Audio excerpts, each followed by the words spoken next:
Innahu min Sulaiman Innahu min Sulaiman wa innahu bismillahirrahmanirrahim. Assalamualaikum warahmatullahi wabarakatuh.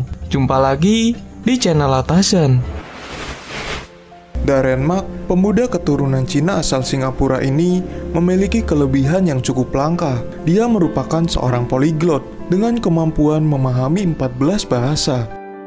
Dilansir dari Mothership.sg pada Sabtu 18 Januari 2020, ada satu hal yang membuat kisahnya semakin menarik karena poliglot ini merupakan seorang muslim. Banyak cerita di balik hidayah yang didapatkannya. Banyak orang mengira dia sekilas terlihat seperti pemuda sederhana yang ramah, tetapi di balik senyumnya, dia pernah menderita depresi di usia 17 tahun.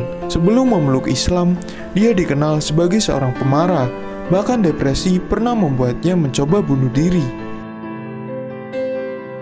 Meski dia seorang poliglot, namun prestasinya di sekolah tidak sebaik bahasa yang dipahaminya. Dia juga dikenal sebagai pemabuk berat. Dengan percobaan bunuh diri berkali-kali, tiba-tiba satu malam, dia bermimpi hal yang menurutnya sangat aneh. Mak bermimpi tentang situs suci umat Islam yang belum pernah ia ketahui sebelumnya. Sebelumnya, dia merupakan seorang ateis yang tidak mempercayai agama apapun. Letakkan bebanmu dan hadapkan dirimu ke Ka'bah. Sebuah suara yang muncul dari dalam mimpinya saat itu.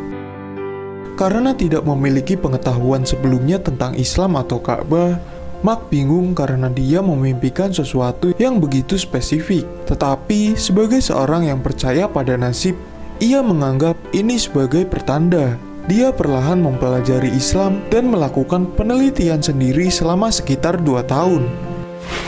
Ini dilakukan sebelum dia memutuskan mendaftarkan diri dalam kursus mu'alaf ketika dia berusia 19 tahun. Menjadi poliglot memang berguna. Beberapa bahasa yang dia tahu sedikit membantu ketika belajar Islam. Ketika Mak mengumumkan mu'alafnya di Facebook, orang mengira dia mengerjai mereka.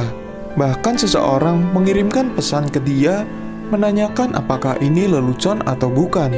Sementara yang lain bisa tahu bahwa Mak adalah orang yang sudah berubah. Ibu Mak cukup senang dengan perubahan pada putranya. Namun ayahnya sedikit lebih berhati-hati karena mu'alafnya Mak terjadi selama puncak kekejaman ISIS.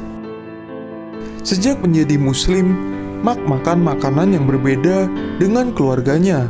Namun dia tidak memaksakan ibunya untuk masak yang benar-benar halal.